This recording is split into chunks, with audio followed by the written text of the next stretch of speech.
Pokemon I choose you. तो वो है पोकेमॉन की दुनिया, जहाँ जहाँ देखोगे पोकेमॉन, कुछ नए और कुछ पुराने। इस दुनिया में बहुत से रीजन हैं, उन्हीं में से एक है कैसियो रीजन। ये एक ऐसा रीजन है जहाँ बहुत ही नए पोकेमॉन देखने को मिलेगा आपको।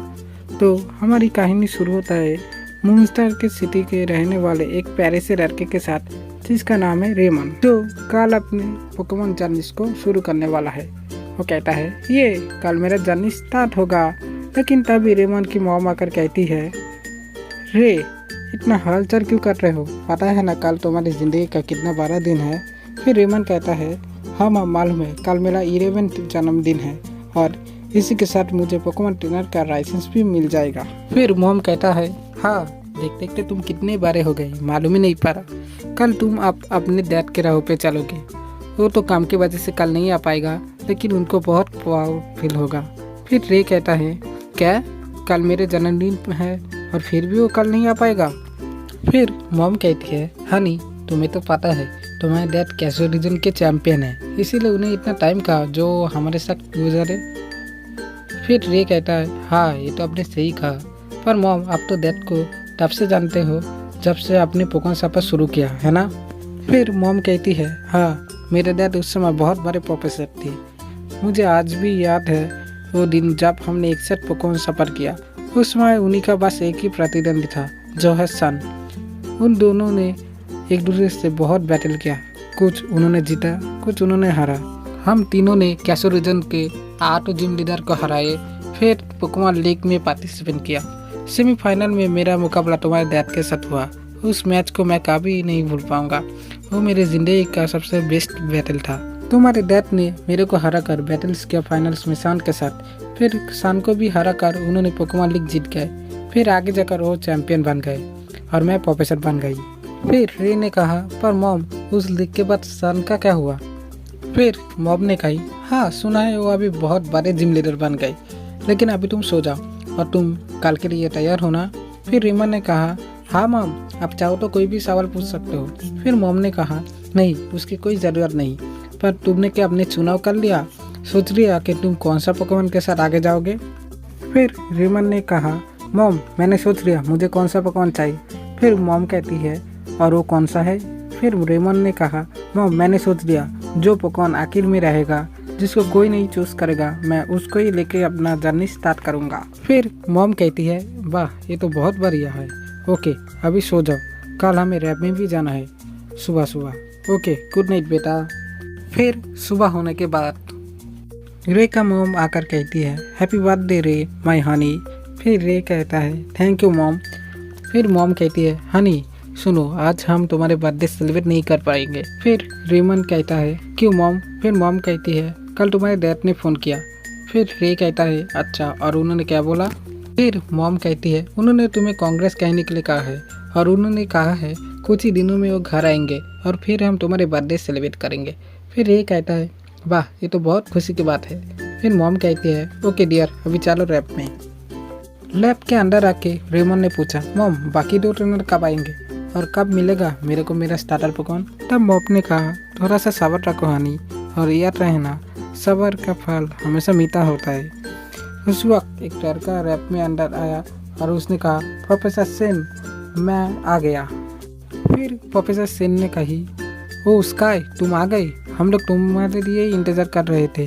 और रे ये है स्काई तुम्हारे डैड के दोस्त सान अंकल का इकलौता बेटा स्काई, और स्काई ये है मेरा बेटा रेमन। फिर रेमन ने कहा हेलो मैं हूँ रेमन, तुमसे मिलकर खुश हुई स्काई, मैंने तुम्हारे डैड के बारे में सुनी, वो बहुत पावरफुल पोकेमॉन ट्रेनर है। फिर स्काई ने कहा हाँ लेकिन मेरा सपना है मैं एक दिन उनसे भी पावरफुल ट्रेनर बनूं। फिर रेमन ने कहा और मेरा सपना है मैं एक दिन अपने डैड के जैसा एक महान पोकेमॉन ट्रेनर बनूं।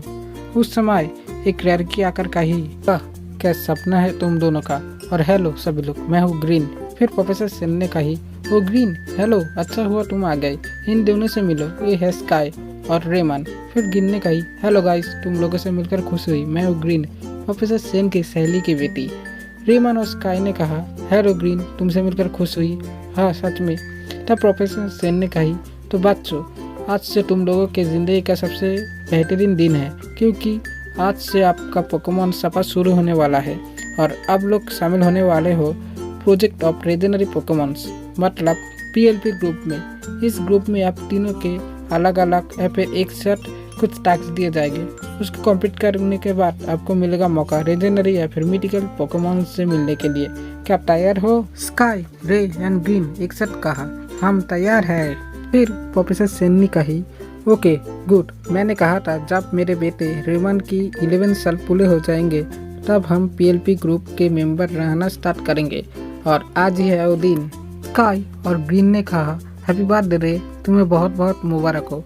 रेमन ने कहा, थैंक्स दोस्तों। फिर प्रोफेसर सेन ने कही, तो बच्चों खुशी अभी खत्म नहीं हुई, अभी आप लोग देख लो आप कौन सा स्टार्टर चूज करोगे। ग्रास टाइपिंग का पोकेमॉन मिनिलिप, फायर टाइपिंग का पोकेमॉन टायरो और वाटर एंड पॉइजन टाइप का स्क्विड। अब तुम लोग फैसला करो कौन पहला कौन सा पोकेमॉन चूज करेगा। तो ग्रीन ने कही, तो प्रोफेसर रे आपका बेटा है, इसीलिए उसको ही पहला चुनाव का एडवांटेज रहना चाहिए, है ना। तब रेमन ने कहा, नहीं ग्रीन, मैं प्रोफेसर सेन की बेटा हूँ, इसीलिए मुझे यही डिसएडवांटेज होना चाहिए कि मैं सबसे आखिर में अपने पोकेमॉन लूँ। स्काई ने कहा, तो फिर ठीक है, अगर ऐसा है तो सबसे पहले मैं चुनाव करूँगा क्योंकि मैं ग्रीन से पहले आया हूँ। प्रोफेसर सेन ने कही, ग्रीन तुम्हें इस फैसले से कोई प्रॉब्लम नहीं है ना। तब ग्रीन ने कही, नहीं प्रोफेसर मुझे कोई प्रॉब्लम नहीं है। तो स्काई अपना पहला पोकेमॉन सोच समझ के लेना। तब स्काई ने कहा, मैंने सोच लिया, क्योंकि squid water and poison type का है, इसलिए मैं बाकी दोनों स्टार्टर्स से मुझे लगता है वो ज़्यादा पावरफुल होगा, इसलिए स्क्विड को मैं लूँगा। ग्रीन ने कही, तो फिर मिनी लूप को मैं लूँगा। तब रेमन ने कहा, ओके तो फिर टायरो आपसे तुम मेरे पार्टनर हो। प्रोफेसर सेन ने तब कही, तो फिर ये लो तुम्हारे पोकेडेक्स, जिसकी मदद से तुम पोकेमॉन की डिटेल्स जान पाओगे, और ये लो 5 पोकेबॉल्स, आगे जाकर सिटी में तुम और खरीद सकते हो। अभी तुम लोगों को पहले टास्क यही है कि तुम्हें मूनस्टर सिटी के गार्डन पार्क में जाकर एक पोकेमॉन पकड़ना है। ये तुम्हें अलग जाकर और अलग अलग वापस आना है। और याद रहे, इस टास्क के बाद आप लोग पीएलपी ग्रुप के ऑफिशियल मेंबर बन जाओगे, तो तुम लोग अपना सफर स्टार्ट करो। तो हमारे हीरो रेमन और उसके नए दोस्त को अपना पहला पोकेमॉन और पहला टास्क मिल चुका है। क्या हमारे हीरो रेमन अपना पहला पोकेमॉन पकड़ पाएगा? ये जानने के लिए आपको देखना पड़ेगा पोकेमॉन के आखिरी एपिसोड में।